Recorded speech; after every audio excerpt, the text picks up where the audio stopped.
What's going on? What's going on? We back at it again, baby. Drams on deck. Today we're gonna get something cracking. Today I'm gonna get something. I don't know. Just really, my taste buds calling for. I've been busy a lot lately traveling. I'm just trying to get a couple up in me. Oh, okay. I got these a couple of my newer ones. I got the Penelope right here. I got this the Smoke Wagon, the younger one. Both kind of on a higher ABV, if you know me.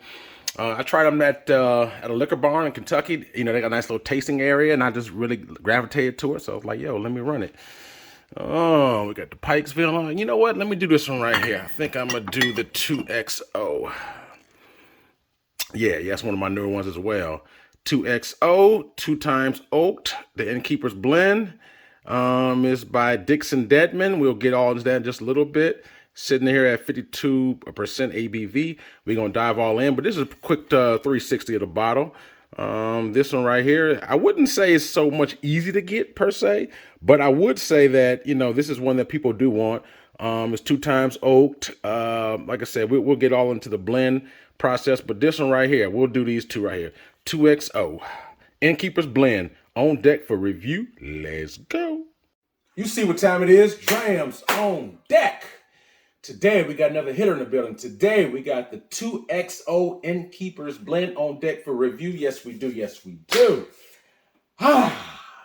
Now, this one right here, I'm kind of, looking forward to giving you a review. I actually recently really became in the know of what this 2XO line was. Earlier in the year, I was in Louisville, Kentucky, and Lexington. That's like bourbon country. And I go to liquor barn, and I don't know if you've been to liquor barn, but it's like a grocery store size liquor store there in the Kentucky area, and they just have in the back certain ones a bar. You could try different things, different shots, like dirt cheap. I mean, I remember one time I went there, they had a shot of Pappy's 23 for like $30 for an ounce. That's dirt cheap, like a $30 a pour of the 23-year-old Pappy's. I mean, you figure you go to a high-end restaurant, it's gonna be $200.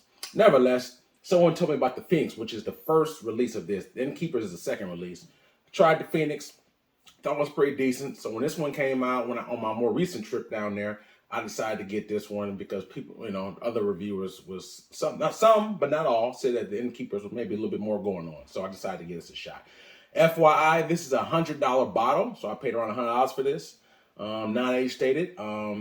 And so this one right here, like I said, man, just a quick backstory. Dixon Deadman, he is like the great grandson of the I guess the blender who put out the Kentucky Owl. Kentucky Owl has been, I think recently relaunched in the last 10 years or so. And so he is the great grandson of it. And so the Innkeepers Blend is like a homage to, they also own, I think there's a Beaumont in a state that's on the Bourbon Trail. So it's, his family came from money, and so this is like the homage to their Beaumont and property that they once had or did have. Anyway, so this one right here, like I said, not age stated. This is actually a mix of a high rye mash bill and a low rye mash bill, aged in level 3 and level 4 charred barrels. So that's what this is a blend of right here.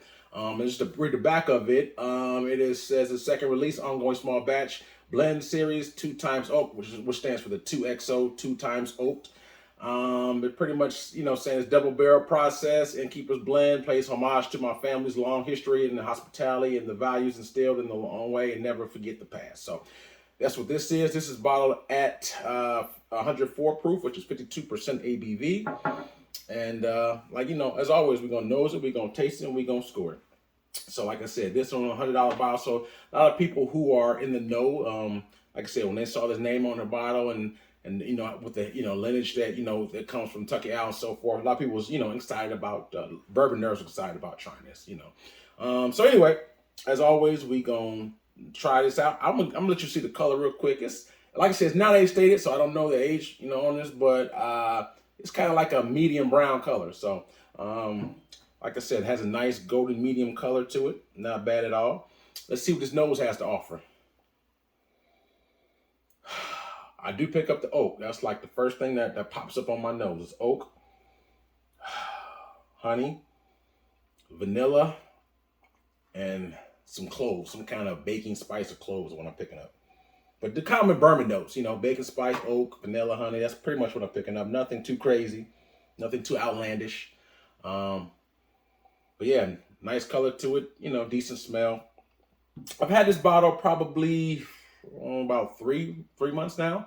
Like I said, I've been down in Kentucky about. I live in Des Moines, just so you know. I've been to Kentucky probably 4 times this year already. So I got this about 3 months ago or so, and I've tried it a few times. So I haven't hit this bottle probably in a couple months. So, you know. This is going to be the real authentic, because I would like to give bottles, especially new ones, time to open up and let it, you know, oxidize a little bit. So since I had a couple months, I hit it a couple times, had at least enough time to let it oxidize. So this, you know, like I said, I'm past, I always like to say certain bottles need to breathe. So once I get past the shoulders, which is right here, you get a little bit more into the bottle. That's the time that you really started. It should be getting at its best. So I'm going to give it a shot to see what we got. But 2 times oaked, I mean, if you think about it, there's other whiskeys out there, bourbons out there that are double oaked. I mean, for example, Woodford Reserve double oaked, that's roughly around a 40. I don't know, it depends on where you get it from, but it's around $50 to $60 bottle. Woodford Reserve, that's 45%. This is 52. Another one that I kind of like a lot is the Old Forester 1920. That's another one that I really enjoy. But anyway, so this is obviously one of the more expensive ones. Like I said, it's $100, but yeah, we'll see if it's worth it. All right, let's see what this palate has to offer. Cheers. Mm.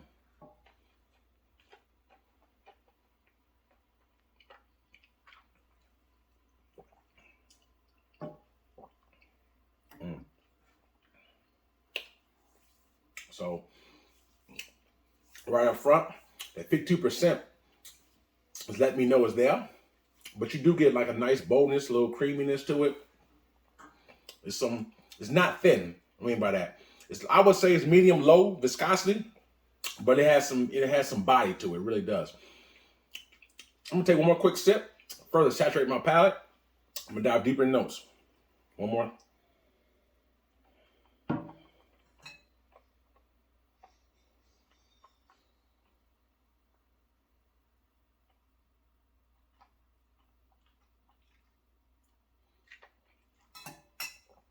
Okay. So right off the bat, more that full body experience is very coating the palate. But you do get the oak, you get the honey, vanilla, baking spice, similar to what I say on the nose. I get maybe just a small hint of cherries on there as well, but it's not bad at all. I like the fact that it's very full body. You feel a little bit of the heat, but it's not too much, especially if you're someone who drinks, you know, neat anyway. So I'm a neat sipper regardless. So I like the little bit of that punch that it comes with, but full body. It's not bad at all. I mean, he says it has like I said, the barrels that they was aging with the rye spice. You get like a high rye, low rye, then you get the char. So you get a little bit more of that brown sugar, a little bit of molasses from that char. But one thing that's surprising that I'm not picking up is the rye spice. Like I said, there's a high rye and low rye. So when I'm sipping this, I really don't detect any rye spice. You know, certain whiskeys, if that's a rye, you can taste the rye spice. I get baking spices, molasses, vanilla, honey, but I don't get rye spice, which is a little surprising. But I do get a little bit of that, like I said, brown sugar molasses that you would probably get from a heavy char barrel. Oh no, it's good, but just a little bit surprised I'm not picking up rye spice on here really at all. Just get the notes of a typical bourbon. If you ever had a bourbon has a level char to it, you get a lot of those notes. It's not bad. I would say that I was expecting maybe just a little bit more notes in there. These are, in my opinion, these are pretty much standard bourbon notes, they are nice. But I guess I was hoping to get just a few more notes to make it slightly more complex. But all in all, the little 7, 5, 6 notes that I did get, that's typical in bourbon, I did like. It is full body, so I do like that. You saw my last one. I did add a couple drops of water in there. So I'll see if it opens up anymore and gives me anything else. But all in all, I like it, but I'm not blown away. So I'm just be honest with you. I'm not blown away. Like OMG is just something I've never had before. Like I said, it has a nice full body feel to it. So like I said, nice coating mouthful. But you gotta look at it like this. For $100, there's other whiskeys I can get. A la Elijah Craig. You know what I'm saying? Like I said, the Woodford Reserve Double Oak is pretty good as well. Now, I have not had that. I've had the Woodford not too long ago. I would say it's slightly thinner than this. It is not quite high ABV, but I mean, it's pretty much twice the price of this as well. So, all right, I'm gonna take one quick sip with the water, and then I'm gonna give you my final thoughts and score.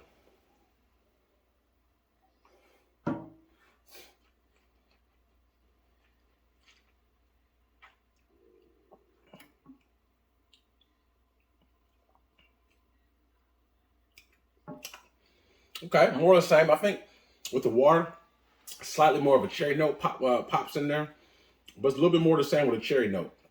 So like I said, you get the oak, vanilla, the honey, the brown sugar, molasses, baking spice, a little pop of cherry on there with the water.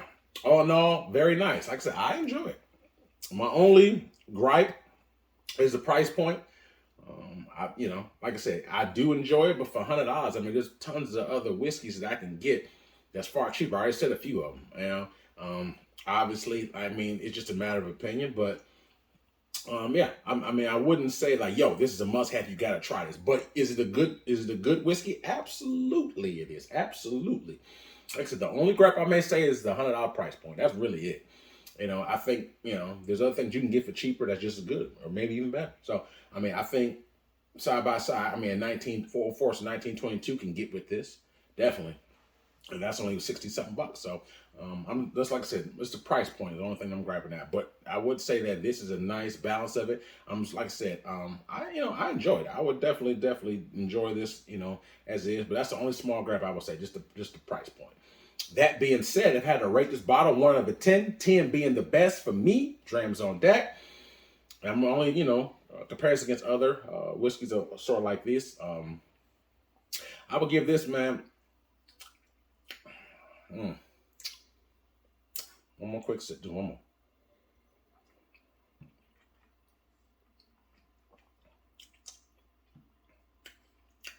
Not bad.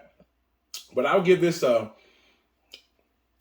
on taste alone, I'll give this an 8.5. 8.5 out of 10. I think this is a pretty nice bourbon. I think, like I said, for what it is, it's nice. You know what I'm saying? But to be honest with you, when I factor in price and availability, I'm going to have to knock it down to an 8. So I had it at 8.5 on taste alone. But when I factor in everything, so like I said, it's not very available here where I live at. I mean, they do have it here, a few stores, but it's not readily available. Where I got it from in Kentucky, and it had several of these. So anyway, I'm gonna have to knock it down 0.5 point on price and availability. So everything out the door, I give it an 8 out of 10. I think it's very good. I enjoy it. I absolutely think this is a solid pour. But for $100, I mean, like I said, nowadays $100 is not as much as it used to be. I mean, but yeah, I think for $100 there's other pours I can get that's just good if not better. That's really my only gripe along with the limited availability. But it's a solid pour though. 8 out of 10, like I said, man, it's very good.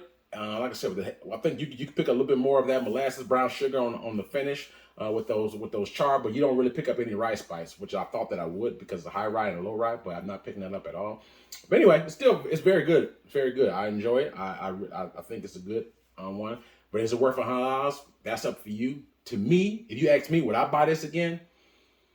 Probably not, for the price point. I mean, I'm glad I got a bottle. I shared it, reviewed it. I would definitely drink it again, but for $100, I mean, there's other things I can get that's just good, not better. So that's really the only reason why I say no is because of the price point. If this was like $70 or something like that, I would get it again. 65, 70 in that range, I would get another one. But for $100, nah, I enjoy it, but nah, this will be my only bottle just because of the price point. Certain things are good but overpriced.